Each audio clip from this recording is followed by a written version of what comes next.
Welcome guys. So let's start our learning. So जैसा कि हमने लास्ट वीडियो में money and supply of money chapter start करा था, चैप्टर नंबर 4। उसमें हमने काफी कुछ पढ़ लिया था, ठीक है। एंड आफ्टर दैट हमने स्टार्ट करा था banking, commercial banks and central banks. उसमें हमने जैसे primary functions of commercial banks भी कवर करा था, और एक आपको वर्किंग समझाई थी मैंने कि मनी कैसे क्रिएट होती है, जिसमें हमने 10,000 लेके एग्जाम्पल सोल्व करा था। और उसमें एक टर्म यूज करा था हमने RR। तो उन सभी का मतलब हम आज समझेंगे कि what is the meaning of RR, money creation की अमाउंट कैसे निकाली जाती है।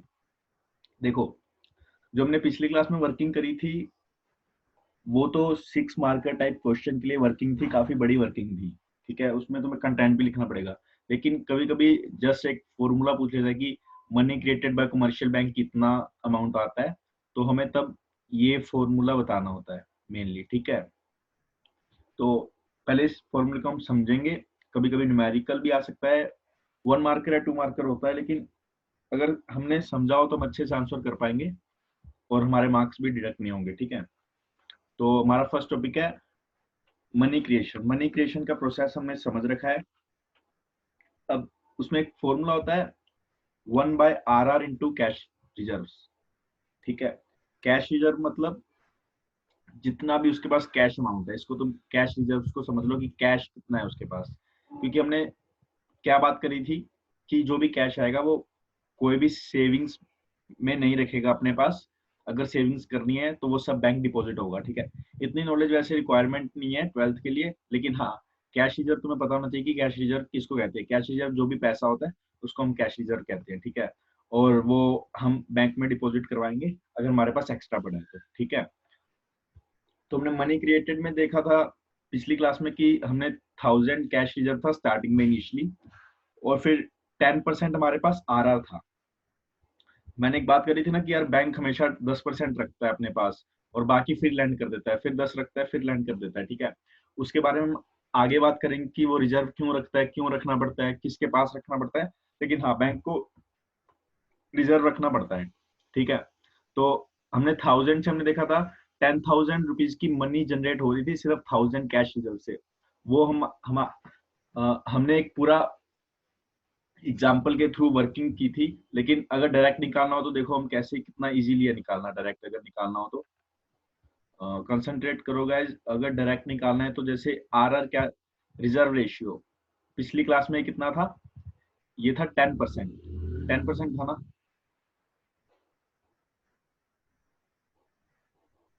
ये था 10%। और कैश रिजर्व था हमारे पास 1000 का, ठीक है। तो 10% को हम क्या लिख सकते हैं, 1/10 भी तो लिख सकते हैं। और ये 1/1/10, अगर 1/1/10 करेंगे तो हमारे पास क्या आ जाएगा, 1/1/10, 10 इंटू में 1000,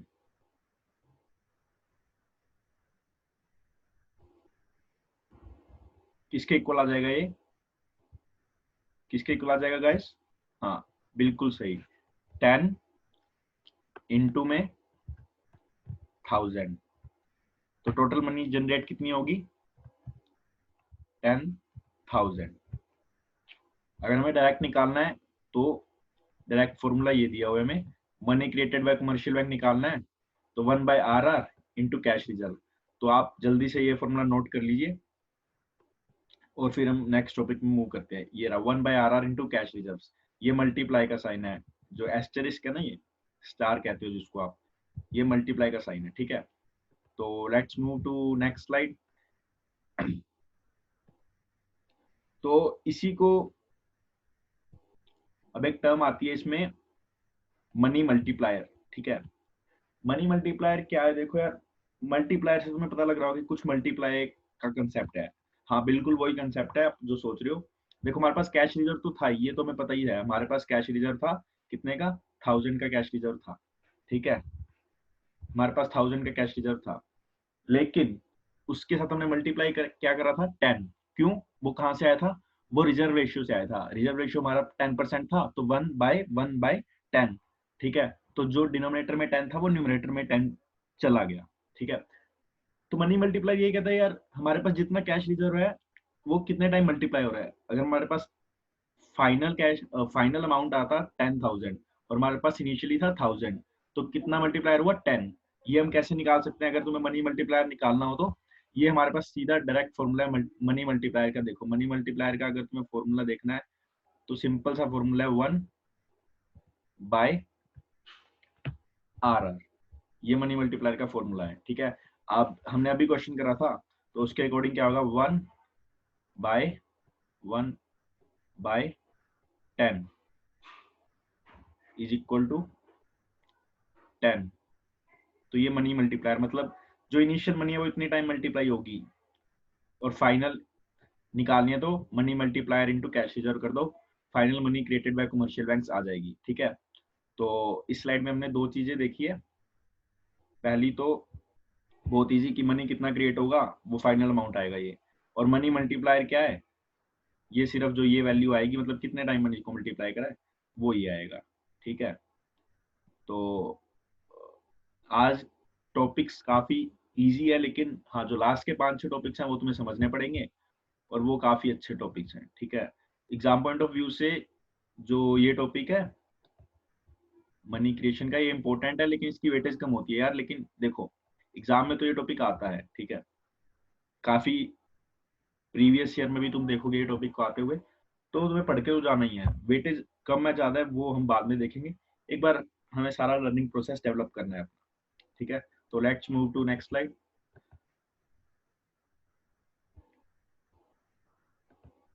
हमारे पास 3 टर्म्स आती है, देखो RR, CRR, SLR। यार देखो तीनों टर्म्स का ना मतलब बहुत सेम सा है, मतलब सिमिलर सा मीनिंग है तीनों का, लेकिन थोड़ा थोड़ा डिफरेंस है। तो जैसे तीनों तीनों की तीनों का डिफरेंस पूछेगा तो वो बहुत बहुत कम चांस है, क्योंकि डिफरेंस बहुत माइनर सा है, ठीक है। और तुम्हें थोड़ा बेसिक पता होना चाहिए, दैट्स इट। तो इन तीनों टर्म्स पे हमें फोकस करना है, ठीक है। इन तीनों टर्म्स पे हमें फोकस करना है। तो पहले हम पढ़ेंगे RR, फिर CRR, फिर SLR, ठीक है। लेकिन हाँ वो तीनों में से कोई एक उठा के पूछेगा, और तुम्हें ऐसे नहीं है कि अगर उसने CRR पूछा है, अगर उसने CRR पूछा है तो तुम SLR का बता दो, नहीं। अगर SLR पूछा है तो तुम CRR का बता दो, फिर वो एग्जामिनर तुम्हें पकड़ लेगा। इतना भी सिमिलर नहीं है, थोड़ा थोड़ा डिफरेंस है। वो मैं डिफरेंस तुम्हें मैग्नीफाई करके बताऊंगा कि यार हाँ ये डिफरेंस है, ठीक है। तो लेट्स स्टार्ट।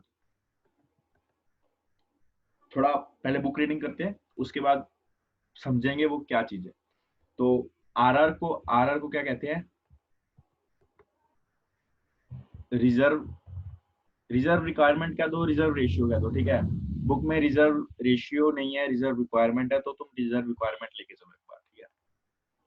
बेसिकली ये बताता है कि तुम्हें रिजर्व कितना रखना है कमर्शियल बैंक के पास, ठीक है। There is no standard set of rules relating to RR of commercial banks. In countries like Canada and UK, it is decided and determined by the commercial banks themselves on the basis of their historical experience, ठीक है।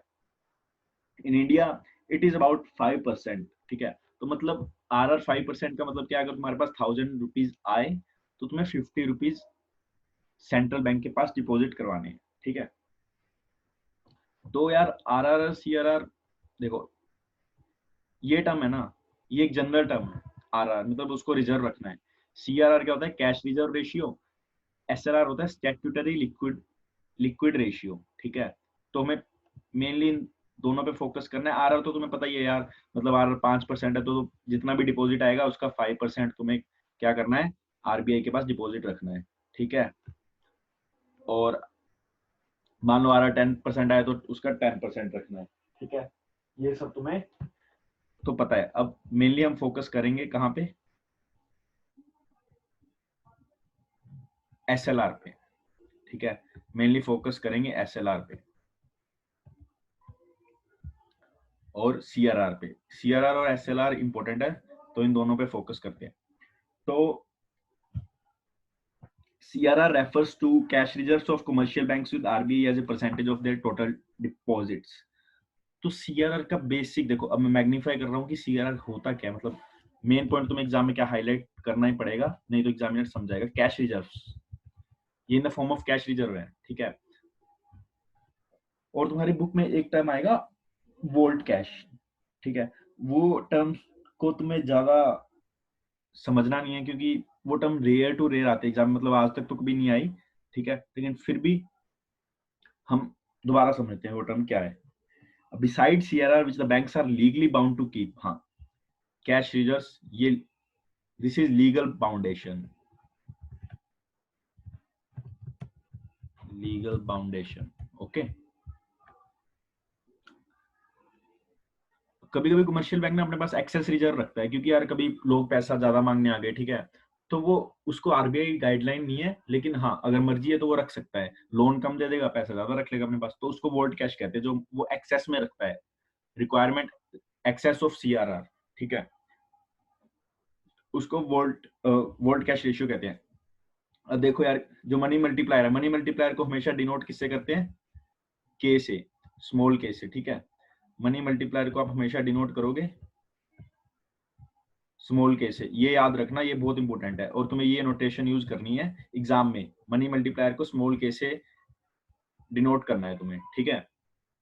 तो money multiplier हमने पढ़ा था कि money multiplier क्या था, 1/RR, तो यहाँ पे क्या हो जाएगा 1/CRR, 1/CRR हो गया।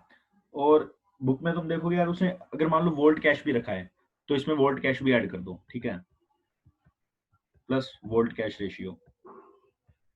तो देखो समझ आ रहा है, जितना तुम रिजर्व रखोगे उतना मल्टीप्लायर कम होता जाएगा, क्योंकि यार तुम अगर सारा पैसा देखो, जितना ज्यादा रखोगे, मतलब जितना ज्यादा कितना रख सकते हो, पूरा पैसा रख सकते हो, तो तुम मनी कितना जनरेट कर पाओगे, कुछ मनी जनरेट कर ही नहीं पाओगे, ठीक है। मल्टीप्लायर उसमें क्या होगा, अगर तुम ये 100% आ गया, तो मनी मल्टीप्लायर उस केस में आ जाएगा 1, ठीक है। अगर तुम अपने पास कुछ भी पैसा ना रखो, सीआरआर भी मत रखो, मतलब तुम आरबीआई की मानो ही ना, ठीक है, तो तुम कितना पैसा जनरेट कर सकते हो, मतलब नीचे 0% आएगा, 1/0 कितना होता है, इनफाइनाइट, ठीक है। तो जैसे जैसे सीआरआर बढ़ेगा मल्टीप्लायर कम होता जाएगा, जैसे जैसे सीआरआर कम होगा मल्टीप्लायर बढ़ता जाएगा, इनवर्स रिलेशन है दोनों के बीच में, ठीक है। तो अब हम देखेंगे एसएलआर, ये सब आप नोट कर लो, क्लियर कर रहा हूं मैं इसको, ओके। तो now we will see SLR, it refers to liquid assets that the commercial banks must hold as a percentage of their total deposits। हाँ ये देखो, ये in the form of liquid assets, liquid assets तो यार तुम कहोगे cash भी होता है, नहीं, ये थोड़ा कैश से डिफरेंट एसेट्स रखनी पड़ेगी, बस यही मैग्नीफाई करना है कि कौन कौन सी एसेट्स रखनी है, ये तुम्हें एग्जाम में मेंशन कर देना है कि एसएलआर में आरबीआई के पास एक legally bounded percentage of assets रखना होता है, लिक्विड एसेट्स का। उसमें 3 टाइप्स की एसेट्स आती हैं, एक तो कैश, कैश तो है ही, एक गोल्ड, और एक अनइंकम्बर्ड अप्रूव्ड सिक्योरिटीज, ठीक है। ये तीनों चीजें तुम्हें रखनी होती है, ऑल राइट, ठीक है। अब वही मैंने जो आपको समझाया यार, a rise in SLR reduces capacity of commercial banks to build their cash reserves, मतलब जैसे ही सीआरआर या एसएलआर कुछ भी बढ़ेगा तो मल्टीप्लायर कम होगा, तो यही है, मतलब मल्टीप्लायर कम होने का मतलब क्या है, मतलब उसकी कैश जनरेट करने की कैपेसिटी कम हो रही है, ठीक है। तो ये बुक में तुम्हें टर्म्स मिलेंगी, तो ऐसे मत समझना, तुम्हें अगर ये पता है कि आरआर कम हो रहा है तो उसको आगे एक्सप्लेन करने में कभी उलझ मत जाना है, बुक में एक बार पढ़ना, तो बुक में थोड़ी अलग टर्म्स मिलेंगी, ठीक है। वो तुम ऐसा डिस्कस कर सकते हो, कमेंट्स में अपना डाउट रेज कर सकते हो, कुछ भी कर सकते हो, ठीक है। तो अगर सीआरआर बढ़ेगा तो आरआर कम होगा, अगर एसएलआर बढ़ेगा मतलब उसको ज्यादा कैश या स्टैट्यूटरी लिक्विड रेशियो ज्यादा होगा, तो उसके पास वो असेट्स आरबीआई के पास ज्यादा डिपॉजिट करवानी पड़ेगी, तो आरआर कम होगा, आरआर कम मतलब उसकी कैपेसिटी कम हो रही है कैश जनरेट करने की, मनी जनरेट करने की इकोनॉमी में, ठीक है। तो let's move to next slide. तो यार देखो, एक बच्चे ने ना डाउट रेज किया था कि प्राइमरी डिपॉजिट और डेरिवेटिव डिपॉजिट क्या है, देखो ये वैसे तुम्हारे चैप्टर से लिंक नहीं है, क्योंकि देखो जो भी बॉक्स में है ना वो एक्स्ट्रा इन्फॉर्मेशन है। अगर तुम पढ़ लो तो it is well and good, लेकिन नहीं पढ़ो तो मैं कहूंगा कि यार एक बार तुम सिलेबस कंप्लीट करो, ठीक है।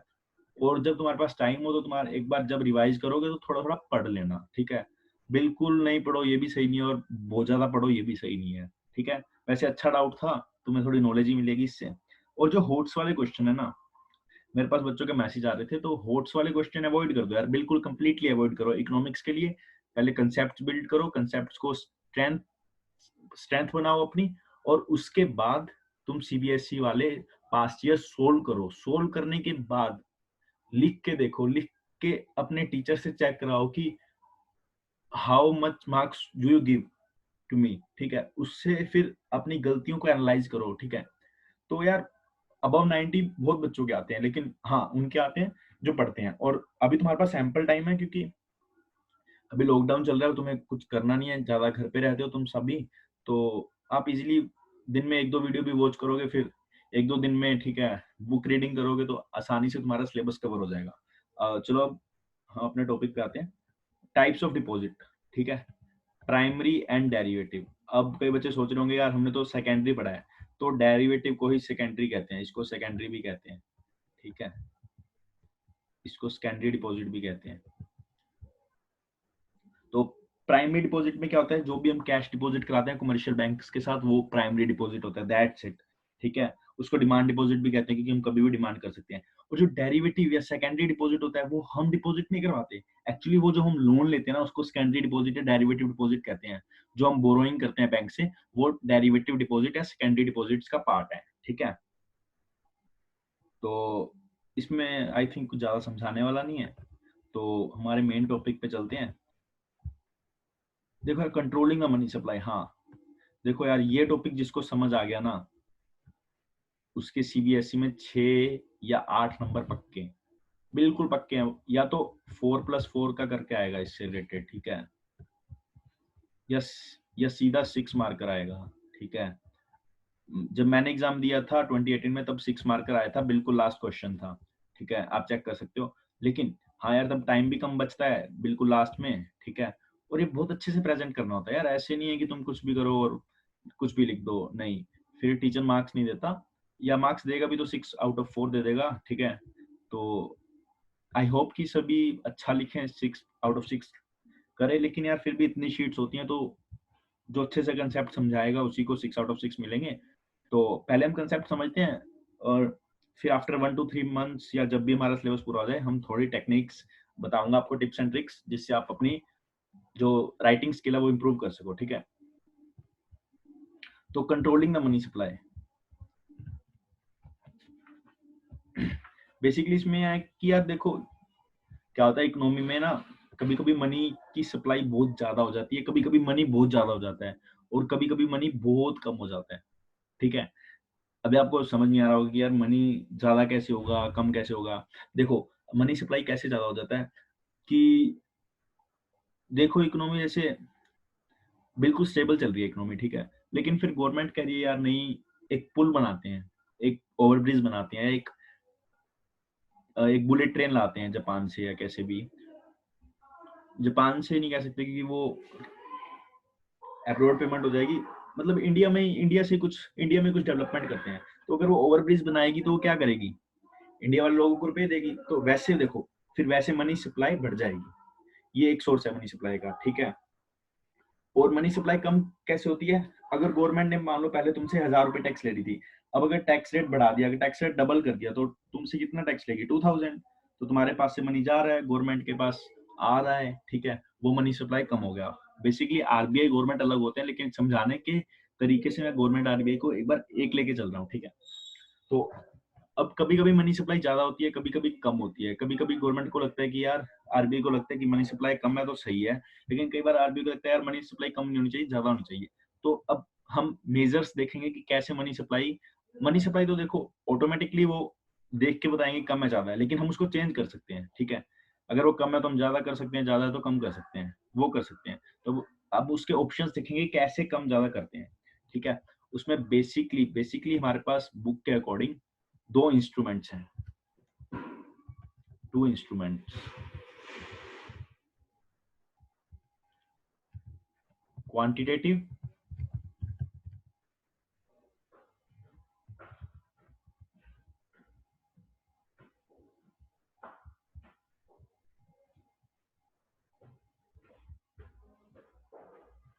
और एक है क्वालिटेटिव।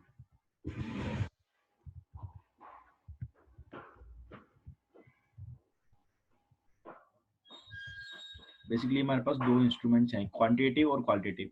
पहले हम इसमें समझेंगे क्वांटिटेटिव में क्या होता है, फिर क्वालिटेटिव में समझेंगे, ठीक है। ये हमें दो समझनी है। और इसमें देखो क्वांटिटेटिव किसको कहते हैं, पहली बात क्वांटिटेटिव में यार जब तुम कुछ चेंज करो, quantitative instruments relate to the overall quantity of money in the economy, the availability of credit. देखो मनी क्रेडिट एक ही बात है, तो इसमें कभी कंफ्यूज मत हो ना, क्योंकि बुक में कभी कभी क्रेडिट लिख रहा है मनी को। The availability of credit or money is squeezed when there are inflationary pressures in the economy and it is expanded when the economic slowdown, ठीक है।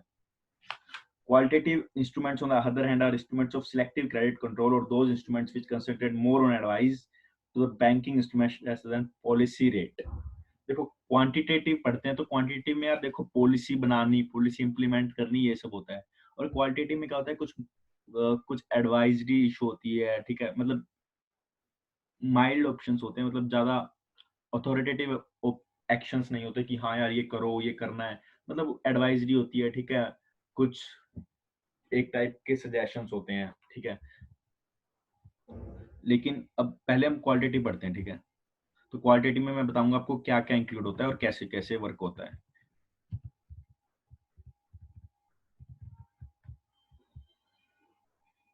बैंक रेट, हमने बैंक रेट में पहले ही पढ़ाया था। फर्स्ट पॉइंट देखो,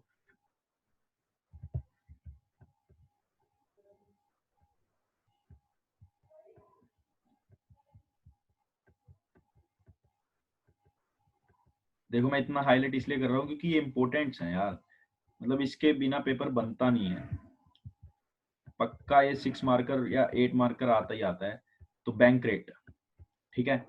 bank rate मैंने तो, बैंक रेट क्या होता है, bank rate is the rate at which the central bank gives credit to commercial banks. जैसे हमारे लिए कमर्शियल बैंक है, वैसे कमर्शियल बैंक के लिए कौन होता है, ठीक है, आरबीआई। तो कमर्शियल बैंक जब लोन लेते हैं और वो इंटरेस्ट पे करते हैं, उस इंटरेस्ट रेट को बैंक रेट कहते हैं, ठीक है। मतलब जिस रेट पे वो लोन ले सके, ये बात क्लियर है, ठीक है। और जो bank rate is often followed by increase in the market rate of interest. देखो यार जैसे बिल्कुल सिंपल सिंपल सी चीज है, अगर आरबीआई ने बैंक रेट बढ़ा दिया तो कमर्शियल बैंक लोन महंगा ले पाएंगे, फिर वो तुम्हें भी महंगा देंगे, मतलब वो मार्केट रेट भी बढ़ा देंगे। मार्केट रेट मतलब जो हमें रेट मिलता है। अगर आरबीआई ने बैंक रेट को कम किया, ध्यान से सुना, आरबीआई ने बैंक रेट को कम किया, तो मार्केट रेट ऑटोमेटिकली क्या हो जाएगा, कम हो जाएगा। क्यों? क्योंकि उनको सस्ता मिल रहा है, तो हमें भी सस्ता मिलेगा, ठीक है। तो जब मान लो इन्फ्लेशन है, इन्फ्लेशन मतलब तेजी है, एक होता है मंदा तेजी, ये तो आप समझते होगे, ठीक है। इन्फ्लेशन को क्या कहते हैं, जब मार्केट बूम पे होती है, सब कुछ महंगा या बहुत डिमांड होती है, सब कुछ, ठीक है। तो during inflation the cost of capital is increased by banking rate, this reduces the flow of credit. On the other hand जब इन्फ्लेशन नहीं होती, मतलब deflation, the cost of capital is reduced by banking rate, this increases the flow of credit. देखो यार पहले हम deflation पढ़ते हैं। डिफ्लेशन,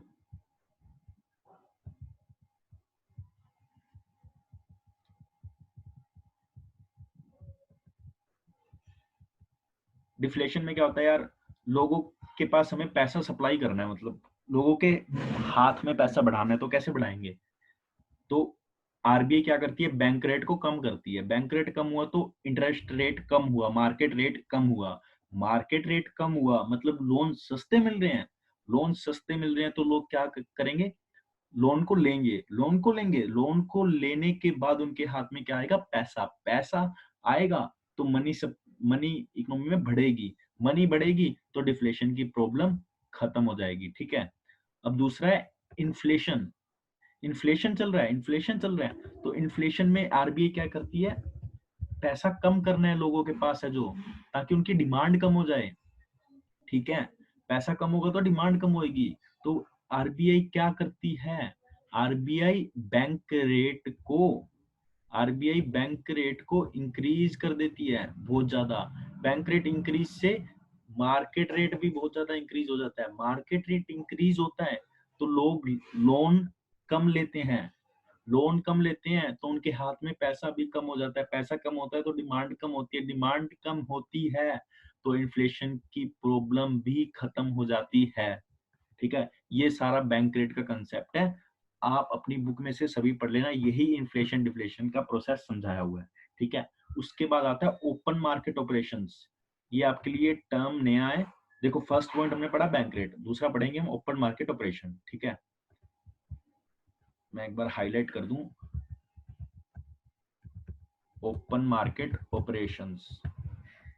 ठीक है, तो इसमें क्या होता है, open market operations refer to the sale and purchase of securities in the open market by the central bank. देखो यार सेंट्रल बैंक ना, तुमने पढ़ा होगा किसान पत्र स्कीम, ठीक है, नेशनल सेविंग सर्टिफिकेट, ठीक है, ऐसे कुछ बॉन्ड्स टाइप इशू करती है। ठीक है, तो central bank bonds type issue करती है। ठीक है, अब मान लो, दोबारा सुनो, तुम्हें इन्फ्लेशन डिफ्लेशन समझ आ गया, वो मैं दोबारा नहीं समझाऊंगा, वो तुम बुक में से पढ़ लेना।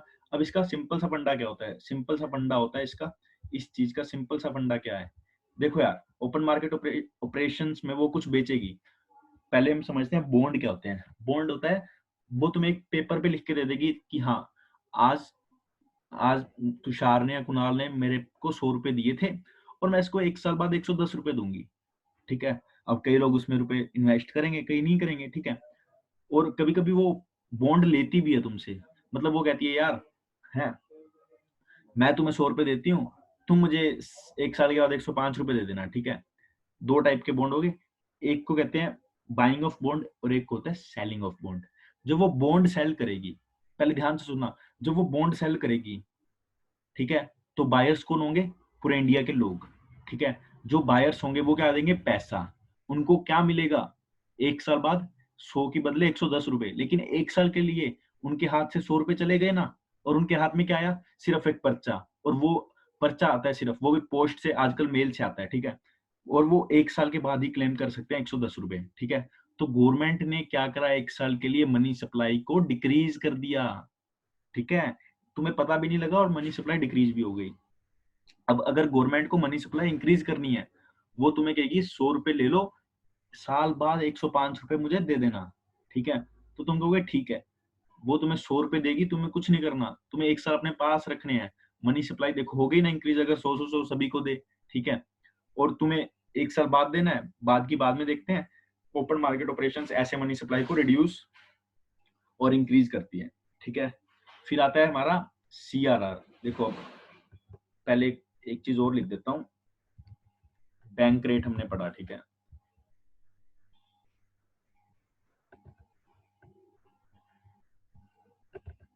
ठीक है, अब हम पढ़ेंगे सीआरआर।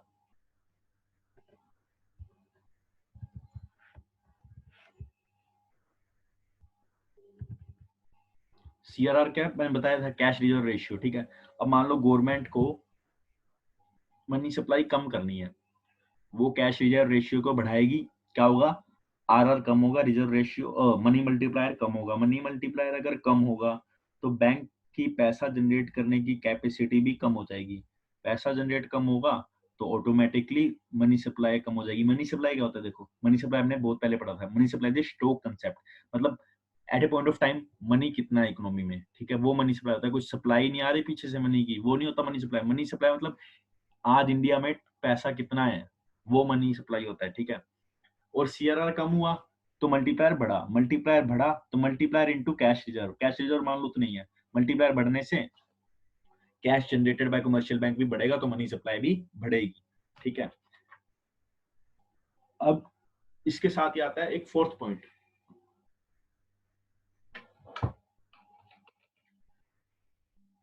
एसएलआर। देखो ये फ्री के पॉइंट्स हैं, तुम्हें कुछ ज्यादा दिमाग नहीं लगाना इन पॉइंट्स में, बस एक बार पढ़ना है, तुम्हें समझ आए हुए हैं सारे पॉइंट्स। देखो यार 4 ही पॉइंट्स हैं। ठीक है, बहुत सिंपल सा फंडा है। ओपन मार्केट ऑपरेशन तुमने समझ लिया, बैंक रेट तुमने समझ लिया, सीआरआर तुम्हें आता ही था, और एसएलआर तो बिल्कुल, एसएलआर तो सिमिलर है बिल्कुल उसके, ठीक है। तो एसएलआर में क्या होता है, एसएलआर कम होगा तो तुम्हें जो लिक्विड एसेट्स है वो कम रखनी पड़ेगी बैंक के पास, आरबीआई के पास, तो तुम पैसा जनरेट ज्यादा कर सकते हो, ठीक है।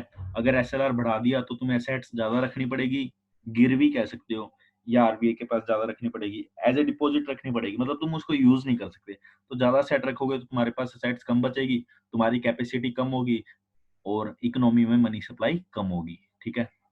तो ये 4 मेजर्स हैं। ये कौन से मेजर्स हैं? ये है क्वांटिटेटिव मेजर्स।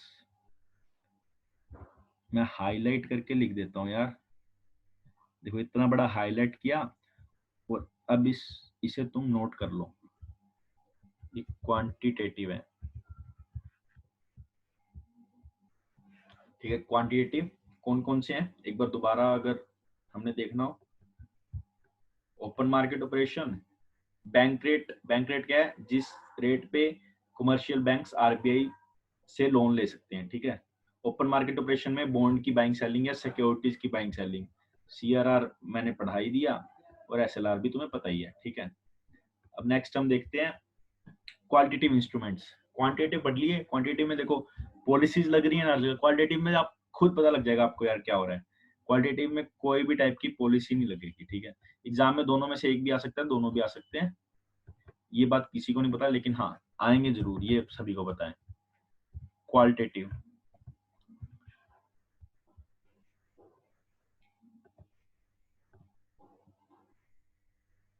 क्वालिटेटिव में पहला क्या है, मार्जिन रिक्वायरमेंट। ये आपके लिए टर्म नहीं है तो यार ध्यान से सुनना, मार्जिन रिक्वायरमेंट, मार्जिन रिक्वायरमेंट, ठीक है। The margin requirement of loan refers to difference between the current value and security offered for loan and the value of loan granted. देखो यार, कभी भी तुम लोन लेने जाते हो तो वो तुम्हें कुछ गिरवी रखने को कहता है एज ए सिक्योरिटी बैंक के पास, और फिर तुम्हें लोन देता है, ठीक है। अब तुमने 1 लाख रुपए की कोई चीज गिरवी रखी उसके पास, अपना कैश, अपना गोल्ड रखा, अपनी प्रॉपर्टी रखी, कुछ भी रखी, तो तुम्हें 1 लाख का लोन नहीं मिलता कभी भी, तुम्हें 1 लाख से कम का लोन मिलता है। मान लो तुमने आज 1 लाख बैंक को गिरवी रखा और 50,000 का तुम्हें लोन मिला, लेकिन यार कल को क्या हुआ, तो कल को आरबीआई ने कहा यार मनी सप्लाई हमें बढ़ानी है, ठीक है। वो बढ़ेगी कैसे, पहले तुम 1 लाख रुपए की प्रॉपर्टी रख के 50,000 रुपए कैश ले आए थे ना बैंक से लोन, एज ए लोन, लेकिन अब क्या करेगा, मार्जिन रिक्वायरमेंट को वो मार्जिन को कम कर देगा। पहले 50,000 का मार्जिन था, देखो आज वो क्या करेगा, तुम 1 लाख की प्रॉपर्टी रखो, 80,000 तुम्हें लोन दे देगा। पहले 50,000 देता था, अब 80,000, 30,000 की मनी सप्लाई बढ़ी है या नहीं बढ़ी, बढ़ी है ना। और मार्जिन क्या हुआ, कम हुआ है, ठीक है। मार्जिन कम करता है, मनी सप्लाई बढ़ती है, मार्जिन 20,000 का रह गया। और अगर उसने मनी सप्लाई कम करनी हो तो मार्जिन बढ़ा देगा, पहले 50,000 का 70,000 का मार्जिन रख के तुम्हें सिर्फ 30,000 ही देगा। तो ये होता है margin requirement, difference between the value of security and the value of the loan which is granted to you और which is granted to the borrower, ठीक है। तो ये मार्जिन रिक्वायरमेंट होता है। अब देखो इसमें कोई पॉलिसी इंप्लीमेंट नहीं करी, बस उसने एक मेजर लिया, अपने एक एडवाइजरी दी बैंक्स को यार कि तुम मार्जिन रिक्वायरमेंट कम ज्यादा कर दो। देखो मार्जिन रिक्वायरमेंट कम होगा तो एग्जाम में कोई भी क्वेश्चन आ सकता है, तो अगर एग्जाम में आया कि मार्जिन रिक्वायरमेंट कम है तो उसके इम्प्लीकेशन बताओ। तो मार्जिन रिक्वायरमेंट कम हुआ मतलब 50 से मार्जिन रिक्वायरमेंट 20 हुआ, तो मनी सप्लाई बढ़ी क्योंकि 80,000 रुपया बोरोवर ले गया, मार्जिन रिक्वायरमेंट बढ़ा, बोरोवर पैसे कम लेके गए, मनी सप्लाई कम हुई है, ठीक है। अब rationing of credit, I hope ये भी आपके लिए टर्म नहीं होगी, तो इसको भी हम समझेंगे अच्छे से।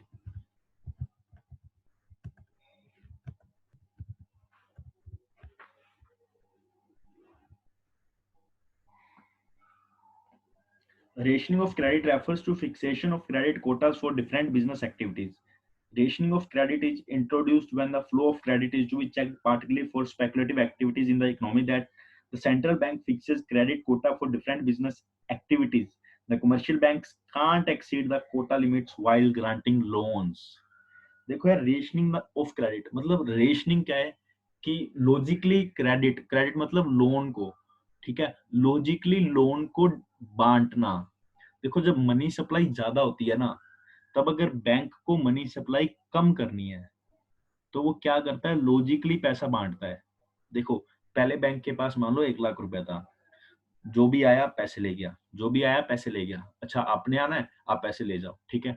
सभी को 1 लाख उसने रुपए दे दिए, तो उसने ऐसे ही रुपए बांट दिए और 1 लाख की मनी सप्लाई बढ़ गई। एक्चुअली हुआ क्या, अब आरबीआई की एडवाइजरी आई कि मनी सप्लाई को कम करना है, तो वो क्या करेगी, रेशनिंग ऑफ क्रेडिट करेगी। रेशनिंग ऑफ क्रेडिट कैसे करेगी, रेशनिंग मतलब लॉजिकली बांटना, ठीक है।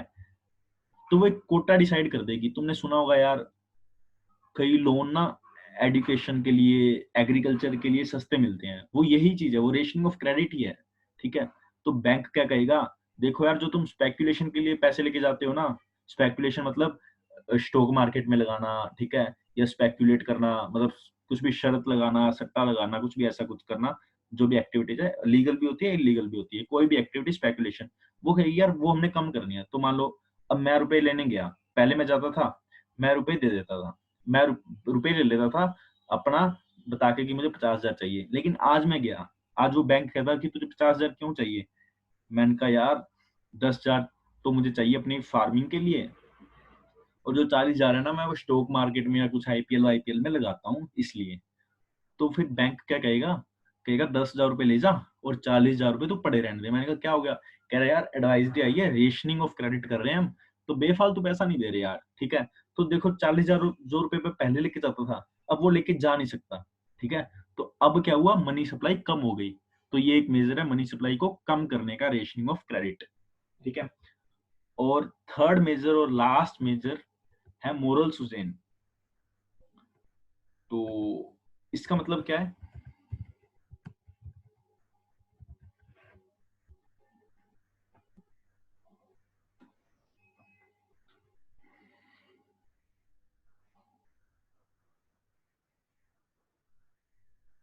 तो यार देखो मोरल सुजेन में क्या है कि यार मैंने देखो पहले ही कहा था क्वालिटेटिव इंस्ट्रूमेंट्स थोड़े डिफरेंट होते हैं। तो इसमें भी आरबीआई सेंट्रल बैंक को क्या कहती है, वो सिर्फ एक एडवाइजरी इशू करती है कि यार देखो यार, वो कहती है देखो यार सभी बैंक वाले समझदार हैं, तुम्हें भी पता है अब इन्फ्लेशन चल रहा है, मनी सप्लाई कम करनी है हमें। सभी बैंक कहते हैं ठीक है।